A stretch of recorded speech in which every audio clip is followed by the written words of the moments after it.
단의금구 성언이언정 악순용류 망설이여다. 다만 금구라는 것은 이제 부처님 보면은 금칠을 해놨잖아요. 예. 부처님 원래 사람한테 금색 사람은 없잖아. 근데 불상에다 금칠을 해놓은 이유는 부처님에게는 항상 광명이 비치고 나온다 그러거든요. 그래서 그 광명을 상징하기 위해서, 그러니까 요즘 말로 하면 아우라 뭐 이런 거라고 볼 수 있습니다. 그런 게 항상 부처님한테는 뻗치고 있으니까, 그래서 그걸 상징하기 위해서 금빛으로 이제 동서양을 막론하고 부처님은 금으로 물을 드려요. 그래서 이제 원래 세금자 써가지고 표현을 하면은 주로 부처님을 많이 얘기를 합니다. 신선선자 써가지고 금선이라는 말도 있어. 그것도 내가 부처님 말씀하신 거고. 이제 금구라는 것은 부처님의 입을 금구라고 합니다. 입구자 써가지고. 세금자가 붙으면 주로 이제 부처님을 상징하는 거라고 생각하시면 돼. 다만 의지한다. 다만은 의지한다 좀 이따 해석되겠죠. 뭐를? 금구 성언을 의지할지언정. 부처님 입에서 나오는 성스러운 말씀을 의지할지언정. 이렇게 됩니다. 부처님 입에서 나오는 성스러운 말씀을 의지할지언정. 다른 것 자꾸 따라다니지 마라 이거예요. 이 불교라는 것이 워낙 경전이 방대하고, 아시다시피 84,000이라는 경전이 있으니 얼마나 양이 방대합니까, 그죠? 수행에 대한 가르침도 좀 종류가 많고 하다 보니까 자꾸 이제 출가해서 수행을 하려고 하면은 길이 너무 막막하게 느껴지고, 처음에는요. 처음에는 뭐 어떻게 수행을 해야 되고, 뭐 어떤 방식으로 내가 공부를 해가야 되고, 너무너무 막막해. 그래서 스승을 의지해서 공부를 해야 되는데, 요즘 세상 사람들은 전부 다 이제 자기가 너무 많이 배워서 많이 알고 있기 때문에 스승을 모시려고 안 해요. 은사도 잘 안 모시고, 또 스승이라고 여길 만한 분이 있어도 그분한테 가가지고 의지하려고 안 하고. 근데 원래부터 처음 부처님 때부터 2500년이 흐르는 지금까지 불교는 타자 상승이에요. 스승과 제자가 이어져 가지고 법이 전해지는 제도야. 근데도 지금 요즘 스님들은 늦게들 출가하기도 하고, 늦게 출가하니까 스승 모시고 스승 밑에서 이래라 저래라 하는 거 듣기 싫어. 그러니까 개만 받으면 다 그냥 도망가버려. 예. 그러니까는 스승 안 모시고 살아. 스승은 안 모시고 살고 공부는 해야 되겠고, 그러니까는 헤매는 거예요. 그 헤매는 걸 평생 헤매. 보통 보면 평생도록 헤매고 다니면서 공부할 길을 찾는데, 헤매면서 주로 또 뭘 듣느냐면은 다른 사람 말을 들어요. 예. 뭐 선방에서 만난 도반이나 아니면 선방에서 만난 선배들이나 이런 사람들 막 자기 썰이 있거든요, 다. 예, 중생활 뭐 30년 해놓으면 자기 썰이 다 있어. 예, 그러니까 자기 썰을 풀어. 무슨 호흡은 이렇게 해야 되고, 좌선할 때 등은 이렇게 펴야 되고, 마음은 이렇게 써야 되고. 근데 부처님 경전에 다 나와. 어떻게 해야 되는지. 부처님 경전에 아니면은, 그러면 1000년 이상 인정되어 있는 스승들, 1000년 이상 동안 이것이 바른 가르침이라고 인정된 스승들의 말씀이 있어요. 어록이라 그래. 조사신대 어록. 거기에는 다 있어. 어떻게 공부해야 되는지. 그거는 공부 안 하고, 부처님 입에서 나온 성스러운 말씀은 의지 안 하고, 그냥 남이 하는 말 듣고, 그럼 이렇게 한번 해볼까? 저렇게 한번 해볼까? 그래갖고 무슨 단월드 같은 데서 공부하는 스님도 있고, 보면은, 이상한 사람이 많아요. 그러면서 자기가 어느 정도 그런, 이상한 수행 방법을 통해가지고 공부를 해보고, 좀, 이렇게, 균치가 있다라고 해야 되나? 느껴지는 바가 있어. 원래 뭐든지 하면 느껴지는 바는 있어요. 그 느껴지는 바가 있다고 그래가지고, 그걸로 무슨 깨달음을 삼고, 그걸로 견성을 삼아가지고, 그래서 자기는 견성했다고 얘기하는데 행동거지는 부처하고 정반대의 짓거리를 하고 있어. 그럼 그게 어떻게 견성한 것이고 부처님의 제자예요. 깨달았으면 부처님하고 행동이 비슷해야지. 보여지는 모습이 좀 비슷해야지 부처님하고. 안 그래요? 그러니까 부처님 말씀에 의지를 안 해서 그래요.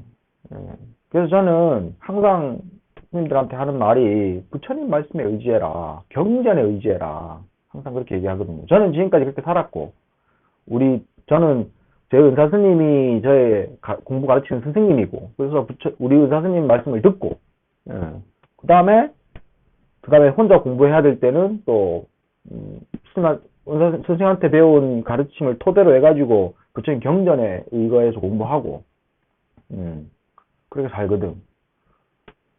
그러니까 다만 금구 부처님 말씀, 부처님 입에서 나온 성스러운 말씀을 의지한저언정 막순 용류 망설이여다.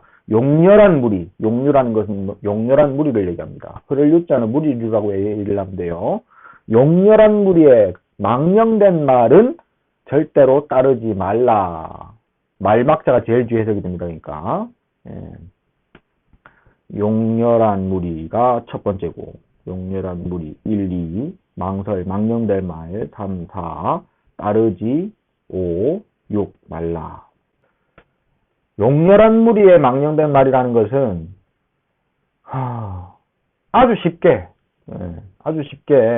부처님 경전과 조사스님들의 어록에 의거한 말이 아니면은 다 이렇다고 이해를 하면 될 것 같아요. 처음에는.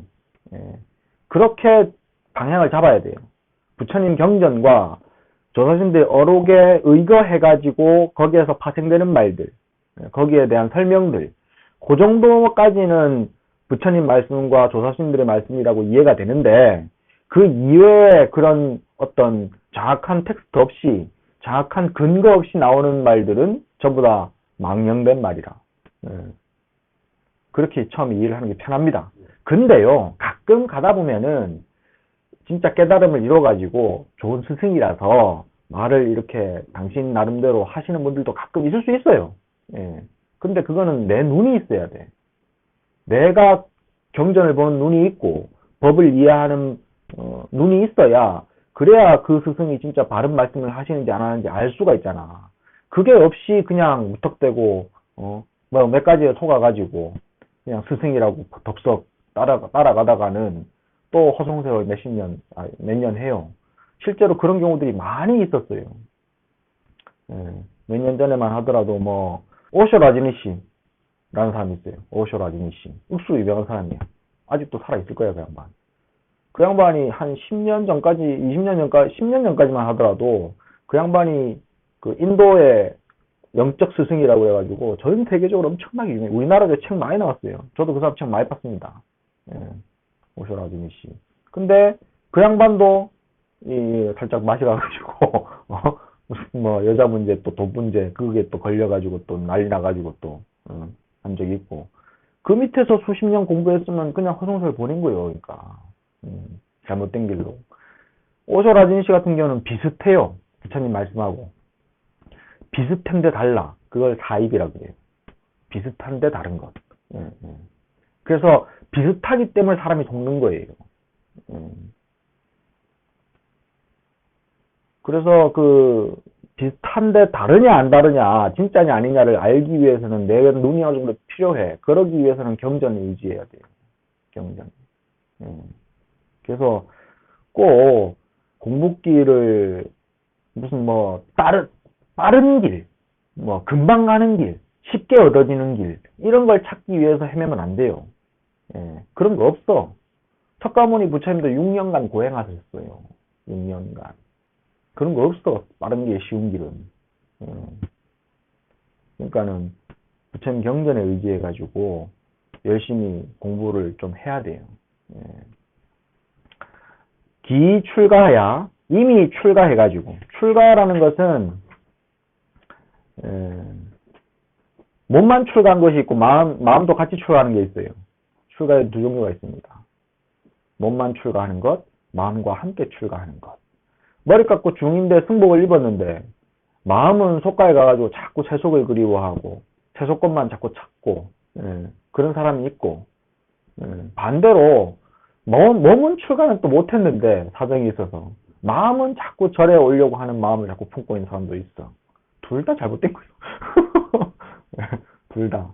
몸도 마음도 함께 출가해야 돼요. 요즘에는 이제 나이 먹었다고 출가 못한 것도 아니에요. 요즘에는 이제 그거 있잖아. 은퇴 출가.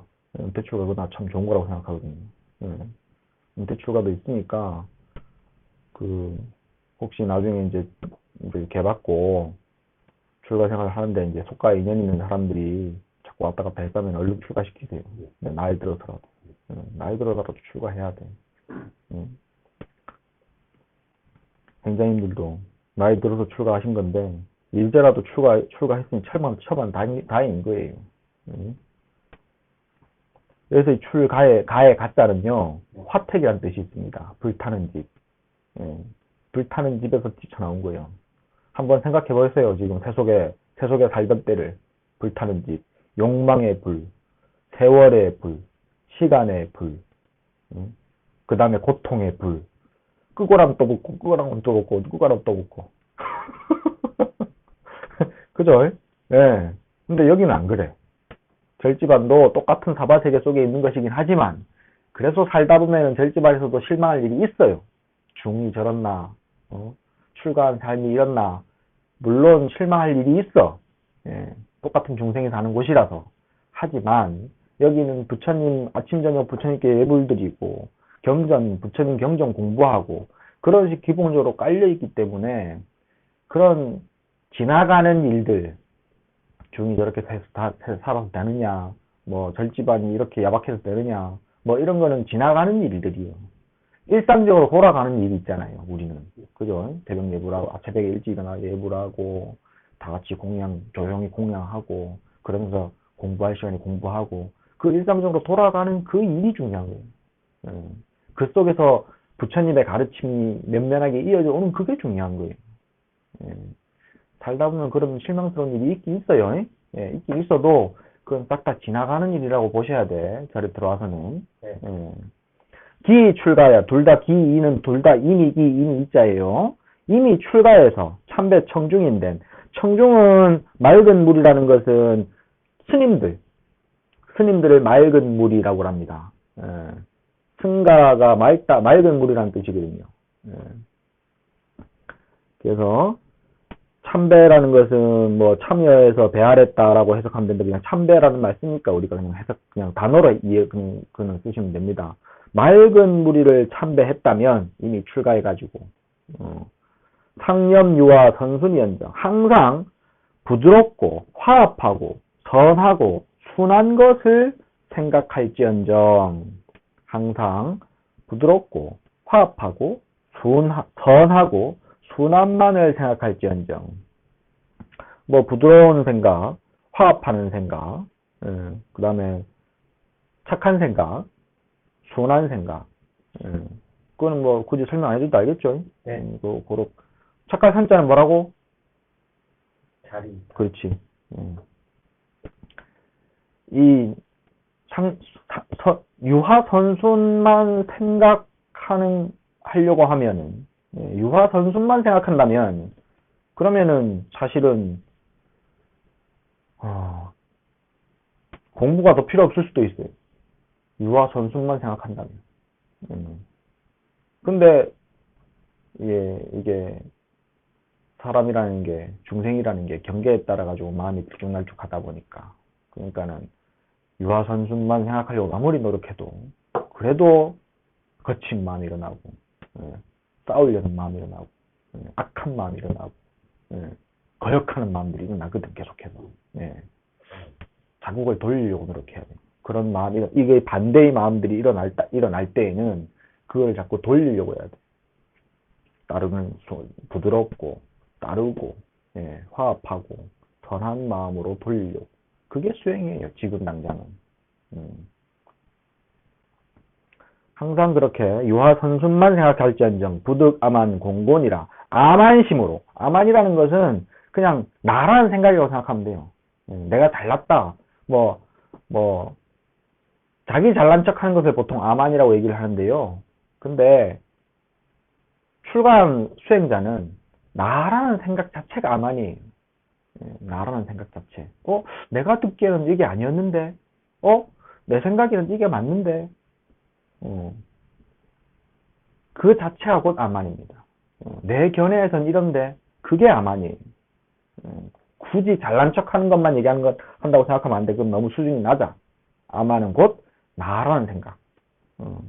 나라는 생각으로 공고, 내 공덕을 높이지는 말진이라. 부득은 하지 말라라는 뜻으로 해석하면 됩니다. 둘 다 합쳐가지고. 암안심으로 내 공덕만 높이려고 하지 말아라. 내가 가게 가가지고 1,000원을 내고 1,000원짜리 물건을 가져왔어. 그럼 그거는 공이 있어요, 없어요? 공이 없어. 그지? 왜냐면 1,000원짜리 내고 1,000원짜리 갖고 왔으니까. 내가 후원해서 열심히 일하고 일한 만큼 내가 내 잘했다고 막 잘난 척을 해. 그럼 공덕이 있어요, 없어요? 없어. 똑같아. 그죠? 예. 후원해서 열심히 일하고 절에서 열심히 일하고 공을 자꾸 쌓고 덕을 자꾸 쌓고 복을 지으면 그 복 지었다는 상을 내버리면 그 순간 그 복은 사라지는 거예요. 예. 물론 뭐 그 생각만으로 싹 다 사라지진 않겠지. 어느 정도 남아. 근데 그건 쓰면 금방 없어지는 거예요. 예. 통장 잔고 바닥 나는 것처럼 쓰면 금방 없어져. 근데 복을 짓고 덕을 쌓고 난 다음에 내가 덕을 쌓았다, 복을 지었다라고 생각하지 않으면, 예, 당연히 해야 할 걸 했다. 먹었으면 똥 싸고 숨 들이셨으면 내쉬는 것처럼 당연히 해야 될 도리를 내가 했다라고 이해하고 있으면, 그냥 자연스럽게 숨 쉬면서 들이셨으니까 당연히 내쉬어야지라고 생각하고 내쉬지 않잖아. 밥 먹고 난 다음에 똥 싸야지 하고 생각하고 똥 싸지 않잖아. 그지? 그냥 자연히 그렇게 하잖아. 그렇게 복을 줘야 돼요. 자연스럽게. 그렇게 상 없이 복을 지으면 그것은 무루복, 새어나가지 않는 복. 그러니까 통장이 한도가 없어. 아니지. 통장이 한도가 없다고 하면 안 되잖아. 화수분이라고 생각하면 되니까. 한도 끝도 없이 복이 나와. 복이 생성돼. 거기서는. 근데 내가 복을 지었다. 내가 덕을 쌓았다. 라고 생각하는 순간 그것은 한정되어 버려요. 그릇에 담기는 물처럼. 가만히 놔둬도 증발해서 없어져. 쓰면 더 빨리 없어지고. 그래서 공덕을 지을 때는 항상 당연히 할 걸 했다라고 이해하고 있어야 되고, 나중에는 그렇게 당연히 했다는 생각마저도 없어야 돼. 지금은 어쩔 수 없이 당연히 할 거 했어요 라고 생각해야 돼. 지금은. 근데 나중에 가면 갈수록은 했다는 생각마저도 지워야 됩니다. 대자는 위영하고 소자는 위제니 큰 사람은 형이 되고 작은 사람은 아우가 된다. 여기서 대자라는 것은요, 절집안에서는 대소가 분명하게 구분됩니다. 아주 간단하게. 언제 출가했느냐. 네. 그거 하나, 무조건 그거 하나. 오로지 그거 하나. 언제 출가했느냐. 그걸로 무조건 대소가 구분돼요. 원래 부처님 때부터 그거 하나밖에 없었어요. 근데 추가된 게 하나 있습니다. 부처님 때. 그게 뭐냐면 아라한과를 이뤘느냐 안 이뤘느냐. 아무리 소자라도 작은 사람이라도 아라한과를 이뤘으면 위에 앉습니다. 예. 절집안은 무조건 좌차라는 게 있어요. 그래서 대자는 위에 앉고 소자는 밑에 앉거든요. 이렇게 자체가 차례가 딱 있습니다. 요거 차례에 대한 얘기 뒤에 또 나올 거야. 그 차례가 딱 있어가지고 그 차례를 절대 넘어서는 안 되는데 오로지 한 가지 아라한을 이뤘느냐 안 했느냐. 아니야, 아라한을 이뤘으면 싹 뛰어넘고 올라갑니다. 그래서 얼른 깨달음을 이루면 내보다 위에 앉습니다. 내보다 위에 앉을 수 있습니다. 저한테 답을 받을 수 있습니다. 얼른 깨달음을 이루면. 왜 웃어? 그 가능한 일이야. 뭐 행자라고 못 깨달을 거 없어. 육조스님도 행자 때 깨달았는데. 그리고 요즘 들어서 이제 조금 바뀐 게 뭐냐면 소임에 따라 가지고 이제 좀 대자 그 자차가 좀 바뀌어요. 요즘에는 이제 보다 주의스님이 가장 높은 자리에 앉으시고 승납이 좀 작더라도 그 다음에 뭐 이제 칠직들이라고 이제 삼직 칠직 이렇게 해가지고 이제 소임 때문에 차례가 조금 바뀌는 경우도 있는데 원래라면은 승납으로만 무조건 해야 돼요. 원래라면. 그렇게 일단 이해를 하세요. 그래서 행자님들이 이제 계를 받아서 차례에 대한 이게 민감한 문제예요, 사실은. 이 자차라는 게. 그걸 하실 때도 항상 내 승납 생각하셔가지고, 항상 내 승납에 맞게 밑에 쪽에 앉으려고 하시면 돼요. 그러면 이익이야. 괜히, 내가 본사 출신인데, 본사행자인데 나는, 봉사행자고, 뭐, 내가, 본사에서 여기서 산 지가 얼만데, 이러면서 자꾸 차를 넘으려고 하면은, 그러면 분란이 일어나니까, 그냥 항상 밑에 자리. 윗사람이 아래에 앉는 거를 나쁘게 욕할 사람은 아무도 없어요. 칭찬하지. 그지? 근데 아랫사람이 윗자리에 앉으려고 그러면 욕해. 예. 그러니까 항상 아랫자리에 앉으려고 생각하시면 돼. 큰 사람은 형이 되고 작은 사람은 아우가 되니 당유쟁자던 양설로 화합하여 당이라는 것은 무리들 얘기하는 겁니다. 우리 그 맑은 무리, 요 출간 스님들의 무리. 이 당에 싸우는 자가 있다면 있을 유자니까 제일 마지막에 4번으로 해석되죠. 당에 싸우는 자가 있다면 양설로 화합해가지고 그 두 말을 가지고 화합해서 화합하게 만들어야 돼. 싸울 때는 항상 두 말이 있습니다. 그죠? 예. 서로 다른 반대의 말이 있어요. 근데 그 반대의 말을 하는 사람들을 보면요. 제가 강원에 강의하면서 항상 싸우는 사람들 중재를 항상 많이 해고 살았거든요. 예. 싸우는 사람 둘이를 불러놓고 따로따로 불러놓고 얘기를 들어보면 이 사람은 A는 A가 맞고요. B를 불러보면 B가 맞아요. 둘 다 맞아요. 근데 내가 3자 입장에서 A를 바라보면 잘못된 게 있고요. B를 바라봐도 잘못된 게 있어요. A 입장에서는 A가 맞고 B 입장에서는 B가 맞아요. 그럼 어떻게 화합을 시키느냐? A 입장에서 A가 맞는 거를 인정해주고 그리고 나의 입장에서 A가 틀린 거를 설명해주고 B의 입장에서 B가 맞다고 인정해주고 나의 입장에서 잘못된 점을 얘기를 해줘요. 그래서 두 사람을 함께 불러요. 그래서 이걸 이렇게 해서 이건 서로가 잘했고 이건 서로가 잘못된 거다 라고 얘기를 해주면 돼. 그러면 화합이 돼요. 그렇게 했어요. 난 지금까지. 그럼 대부분 화합하시더라고. 인정하고 잘못했냐 안 했냐? 잘못했습니다. 네. B도 잘못했냐 안 했냐? 잘못했습니다. 인정하더라고. 그래서 자기 입장에서는 자기 것만 못 보기 때문에 잘못된 점을 못 보거든요. 그래서 다른 사람의 입장을 볼 수 있게끔 양설을 화합해야 돼요. 두 말을. 그게 대중생활을 하면서 함께 사는 방법이에요. 함께 사는 방법. 두 말로 화합하여 단이 자심 상향이언정 다만 자비로운 마음으로 서로 향하게 할지언정 자비로운 마음이 서로가 서로를 향해서 마치 거울이 거울을 비추는 것처럼 서로가 서로를 향해서 자비심을 발할 수 있도록 해야지. 부득악어 상인이여다. 다만 하지 말라 뭐를 나쁜 말로 나쁜 말로 악어는 욕하는 걸 얘기합니다. 욕하는 말. 욕하는 말들로 다른 사람을 상하게 하지 말지어다. 말은 우리 노스님 항상 하시는 말씀이 있어요. 혀보다 큰 칼이 없다고. 혀보다 날카로운 칼이 없다고. 일반적인 칼로 베이면 아물 수 있어요. 그죠? 아까생기 바르면 돼. 근데 말로 베인 상처는 치료가 잘 안 된답니다. 그런 경험 있죠? 친했던 사람, 사랑했던 사람, 믿었던 사람들에게 말로 받은 상처 없어요? 뭐 없으면 다행이고. 근데 실제로 그런 경우들이 많이 있고 그것 때문에 말 때문에 뭐 생명이 왔다 갔다 하는 경우도 있잖아요. 살다 보면은. 그래서 이 혀 관수를 잘 해야 돼요. 그래서 제일 좋은 건 무건이야. 말 안 하는 게 제일 좋아. 말 많아봐야 좋을 거 하나도 없어.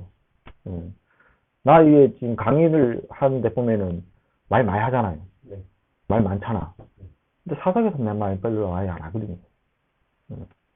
할 말이 없어. 강의 때는 강의를 해야 되니까 말을 많이 하는데 사석에서는 뭐 따로 할 말이 별로 없어. 그냥 저 듣는 쪽이에요, 제가. 말 많이 하는 거 별로 안 좋습니다. 쓸데없는 말 특히. 경전 얘기하고 수행 얘기하고 공부 얘기해야지. 그거 말고 짜달치기 할 거 뭐 있냐고, 이제. 약약이름 동반하야 논설 시비인된 속일기자에 능멸할 능자예요. 기릉 할 때 기릉이 속일기 능멸할 능. 만약에 약자는 의미 없이 약자 뒤에 붙어가지고 만약이라는 그 부사를 만듭니다. 만약 기름 동반하야 동반은 도반이라고 하면 돼요. 같이 있는 사람, 같이 있는 친구, 같이 있는 도반을 함께 있는 도반을 속이고 속이고 능멸해가지고 논설 시비인된 옳고 그름을 논한다면 얘기한다면